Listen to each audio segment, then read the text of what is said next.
É com grande alegria que hoje toda a nossa paróquia se encontra em festa. Quando eu falo paróquia, aqui é bom para nós entendermos, a paróquia, ela não é a igreja matriz. A paróquia, ela é todo o território que então pertence a um mesmo cuidado. Então, por exemplo, hoje a nossa paróquia tem algo em torno de 40 comunidades. Por isso, então, a paróquia nossa toda está em festa, ou seja, todas essas 40 comunidades se alegram. Nós nos reunimos aqui na igreja mãe, na casa mãe, na casa mais antiga que temos, né? A padroeira nossa. Reunimos aqui então para louvar e agradecer a Deus.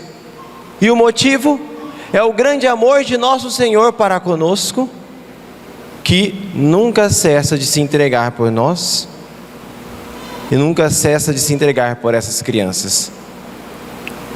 O outro grande motivo é o de nós então nos alegrarmos com essas crianças que iniciarão hoje uma história de amor com o nosso Senhor.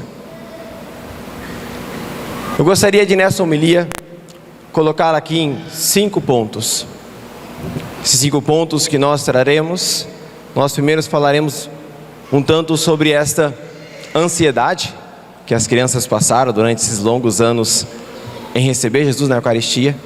Nós depois então aprenderemos um pouquinho mais sobre a preparação, toda a beleza do que nós fazemos aqui.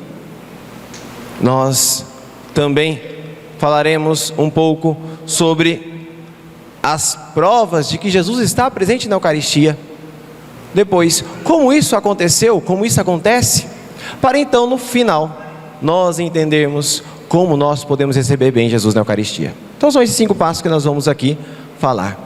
Primeiramente, as crianças ao longo de 3 anos se prepararam para a catequese. Alguns mais jovenzinhos com menos anos, mas em todos a ansiedade. Catequista, quando que eu vou receber a minha Eucaristia? Há 3 anos, as crianças aguardam ansiosamente receber Jesus na Eucaristia. Os pais, nós podemos dizer assim, que aguardam ansiosamente, alguns mais devotos e com a fé, desde o dia que a criança nasceu. Outros, quando tomam consciência da grande importância, já um pouquinho antes de ingressar a criança na catequese. A humanidade como um todo entendeu a grande ansiedade de Deus em querer se fazer presente na Eucaristia e vir ao nosso coração há 2000 anos atrás. Mas no grande amor de Deus, no seu interior, Ele desde a criação esperava por este momento. Se são vocês os ansiosos, meus queridos filhos, se são vocês, meus queridos irmãos e filhos também, ansiosos pelos seus filhos em receber a Eucaristia, entenda, ninguém aguardava com mais ansiedade, com mais ardência de coração do que o próprio Deus, que tudo realizou para que estivesse no coração de cada um de vocês. Eu queria que vocês pegassem a seguinte chave de leitura da Sagrada Escritura. Eu queria que vocês olhassem um dia e pegassem ali o livro da Bíblia e entendessem que tudo aquilo que Deus está fazendo, do livro do Gênesis ao Apocalipse, é para que você recebesse a Eucaristia. Todas aquelas obras grandiosas é para que hoje você estivesse recebendo a Eucaristia. Olha só como é que começa a leitura do Evangelho. Deus amou tanto, ou seja, qual é a quantidade do amor de Deus? Foi tão grande que deu o seu Filho unigênito, entregou o seu Filho unigênito, para que não morra o que nele crer, mas tenha a vida eterna. O grande amor de Deus, ao enviar o seu Filho a nós, para que nós habitemos juntos com Ele. O grande amor do Filho ao Pai e a nós, que se entrega na Eucaristia, para que nós nos unamos com Ele, ao Pai e ao Espírito Santo. Ninguém, meus queridos irmãos, aguarda com mais ansiedade esse momento do que Deus. Esperava, desejei ardentemente estar nessa ceia convosco. Por isso é que nós nos preparamos da maneira mais bela possível, né? Vejam só as flores, as decorações. Quando nós olhamos aqui os jovens, todos eles com a melhor veste possível. Talvez uma veste assim vão receber no dia do casamento. Mas por que, padre, uma veste tão importante assim, padre? Antigamente, infelizmente a gente está perdendo esse costume. Antigamente, né, tinha a roupa de missa, né? Os mais antigos se lembram, né? Tinha a roupa de missa, que era a melhor roupa que tinha. E não é que eram pessoas ricas, não, eram pessoas simples, mas reservava, ó, essa daqui é a roupa de missa. Por quê? Porque é um grande momento que vai para participar. As crianças hoje, como eu disse, iniciarão a sua história de amor com Jesus. Santa Teresa dos Andes, ela quando escrevia a autobiografia, sua autobiografia, ela dizia assim: eu posso dividir a minha vida em duas etapas: antes de receber Jesus na Eucaristia, depois que eu recebi Jesus na Eucaristia. Era assim que ela dividia a vida dela, porque foi um divisor de águas. Ela dizia que era uma pessoa, ela entendia um pouco do que era o amor de Deus. Agora ela experimentou. Como dizia o próprio Jó no final do seu livro: te conhecia, Senhor, somente em palavras, mas hoje os meus olhos te viram. Hoje eu te experimento. Por isso então toda essa preparação. E aqui já é uma catequese para os pais. Nós precisamos voltar a esse costume, porque nós somente entendemos a seriedade e a sublimidade de algo na preparação que vivemos para este algo. Quando você vai assistir um jogo, você só vai lá e senta no sofá, liga a televisão e vai assistir o jogo, porque aquilo ali é algo corriqueiro, ali é algo comum. Quando a criança vai participar da formatura, opa, você já veste a sua melhor roupa, não é assim? Porque é um momento especial, sim ou não? As mães vão, organizam, alugam lá as vestes para a criança, tudo, né? Em algumas escolas tem até a beca, se organiza, porque é um momento especial, sim ou não? Quando as mulheres vão se casar, nossa, já desde um ano antes começa a pensar nas vestes, porque é um momento especial, sim ou não, mulheres? Sim. A pergunta que eu faço é: a Santa Missa não é um momento especial? Ou é um momento corriqueiro? Se a gente fosse colocar aqui um grau, né? Vamos dizer assim, a missa é a mesma coisa que assistir um jogo de futebol? Sim ou não? Não. É mais importante que isso ou não? Sim. A missa é mais importante do que a formatura do seu filho, sim ou não? Ah. Que o casamento, sim ou não? Ótimo. Se é mais importante que tudo isso, por que não temos a mesma preparação? Ou melhor dizendo, uma preparação digna para este momento? Seja com as crianças que estão ali, que vão participar da Santa Missa. Aqui eu não estou dizendo para essa ocasião especial não, meus queridos irmãos, para a primeira Eucaristia. Eu estou dizendo para cada Santa Missa. Como as crianças, eu pergunto, como seus filhos vão entender que é importante todo este mistério que celebramos, se você não vive essa importância? Como seus filhos vão entender que é importante Santa Missa, Se ele, quando olha para o pai e para a mãe, percebe que na prática o pai e a mãe tratam com pouca importância esse mistério. E nós seremos cobrados disso. Nós, pais, seremos cobrados disso. Porque os filhos seguem o exemplo dos pais. Quem aqui é professor? Levanta a mão, fazendo um favor. Ótimo, tem bastante professor, né? Quando você está lá com a criança, você vê que a criança é agitada. Muitas pessoas já fizeram a experiência. Aí você vai conversar com os pais, aí você descobre, né? Como diz o ditado, o fruto não cai longe do...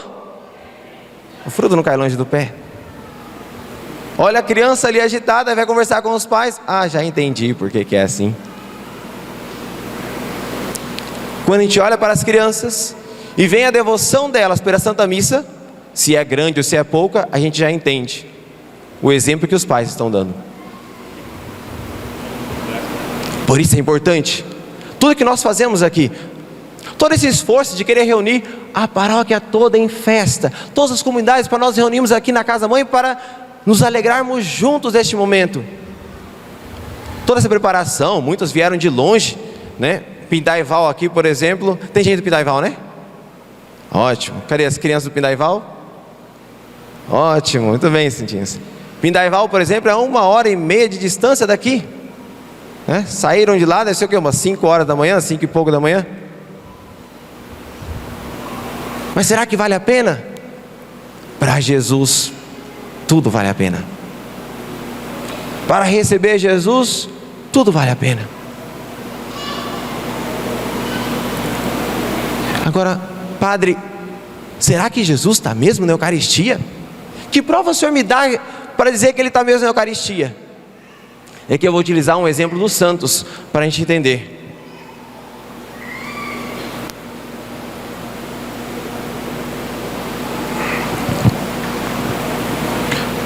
Quando Jesus disse ao paralítico: levanta-te e anda, o paralítico levantou ou não? Levantou. Quando Jesus disse ao cego, né? Vai lá, lava o teu rosto que você então vai voltar a enxergar. O cego voltou a enxergar? Quando faltava pão, Jesus foi e disse: tragam a mim. E ali ele multiplicou os pães. Isso aconteceu ou não? Sim. Quando os apóstolos estavam no meio do mar da Galileia, eles viram ali algo que parecia um fantasma. Então quando viram, era Jesus. Ele andou em cima das águas, sim ou não?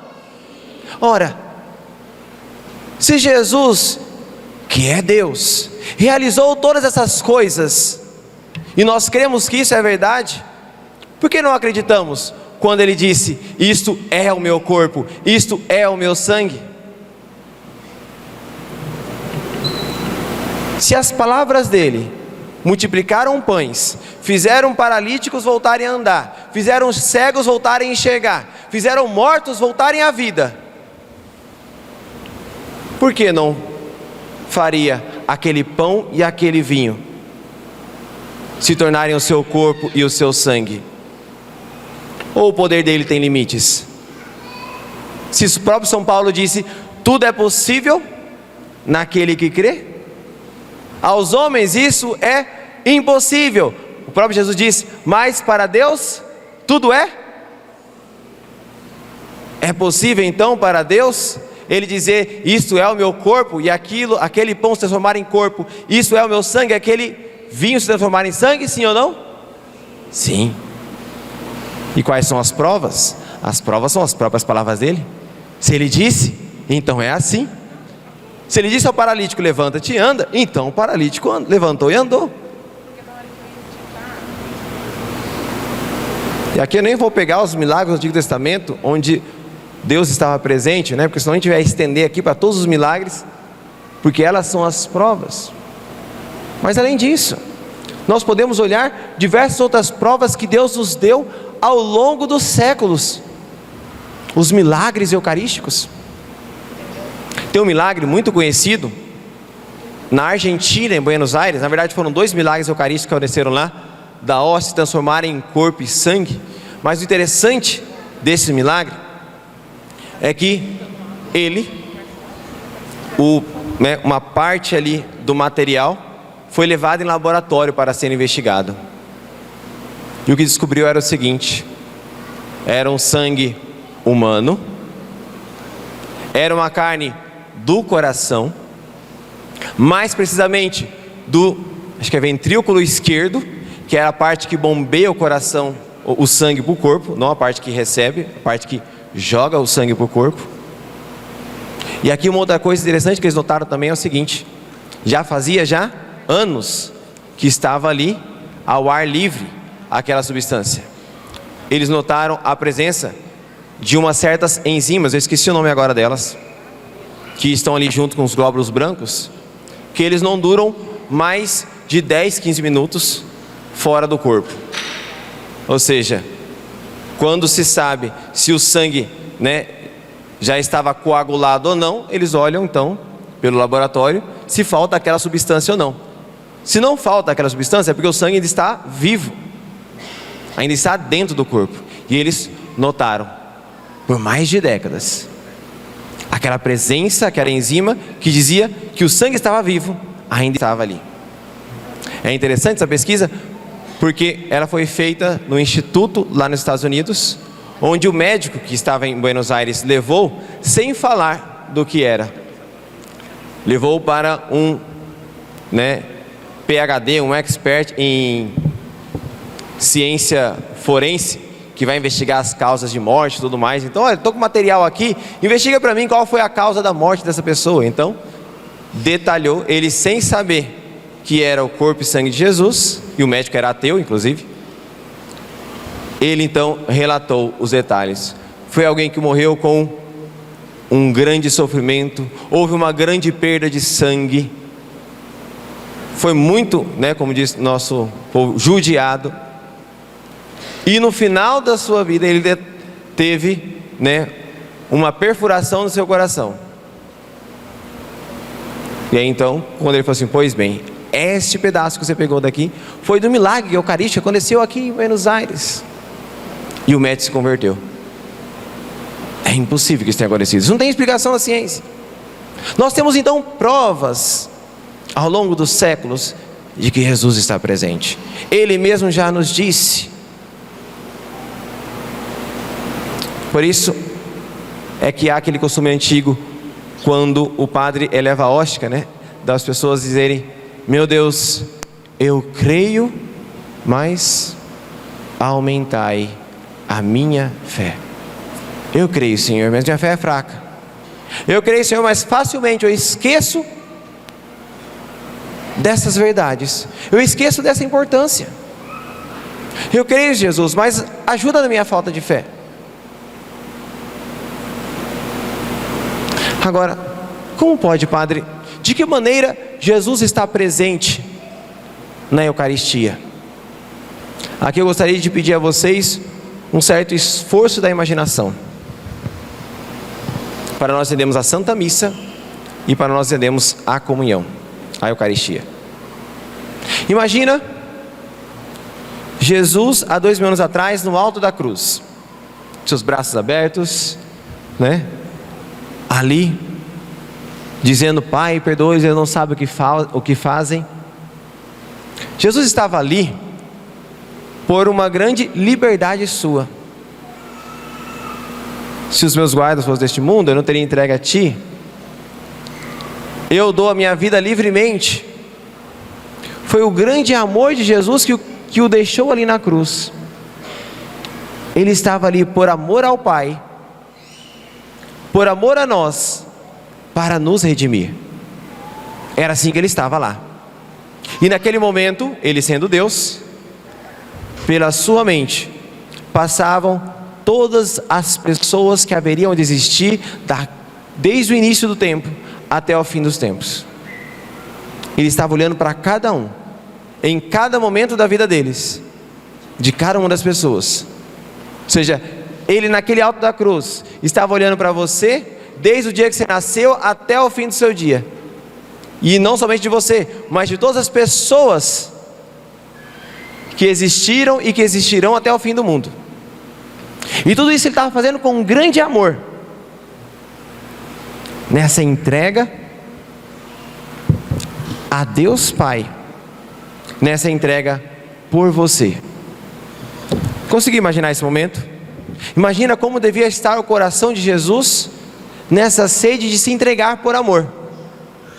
Conseguiram imaginar? Pois bem, congela esse momento, esse estágio, podemos dizer assim.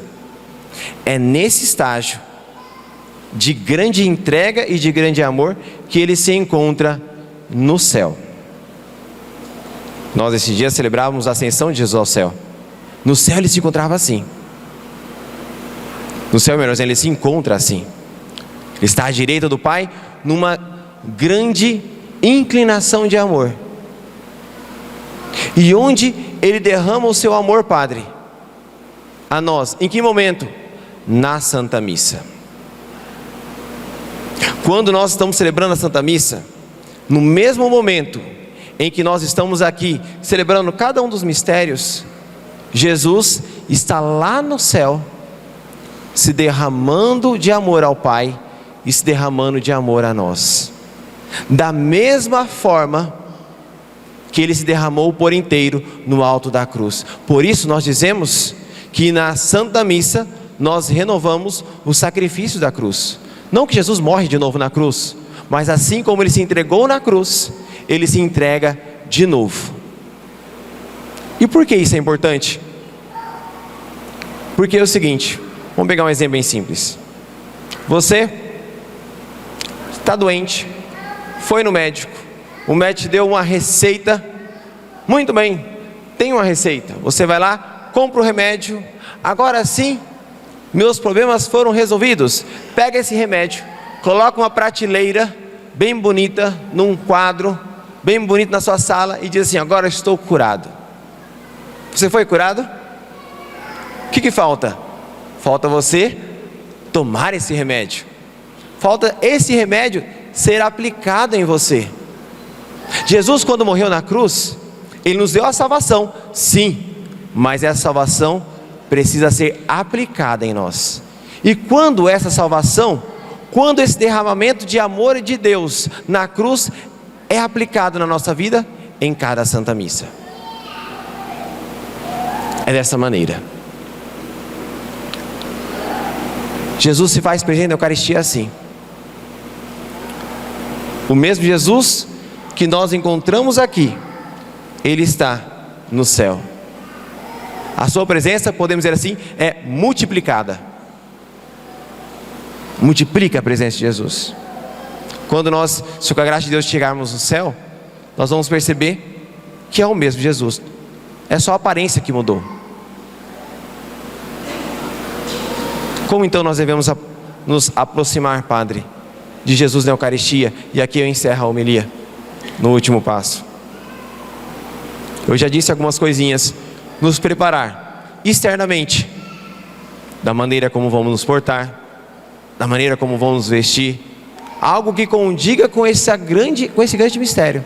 Mas não só isso, também o nosso coração deve estar preparado, através das orações, através da confissão, para que assim como as crianças hoje vestem brancos, representando a pureza de seus corações, para receber aquele que é a brancura de nossas vidas, assim também deve estar o nosso coração, cada vez que recebemos Jesus na Eucaristia. As vestes nos fazem lembrar como deve estar o nosso coração, cada vez que vamos receber a Jesus na Eucaristia. Para que, ao recebê-lo, não recebamos somente um sacramento, mas recebamos todos os efeitos.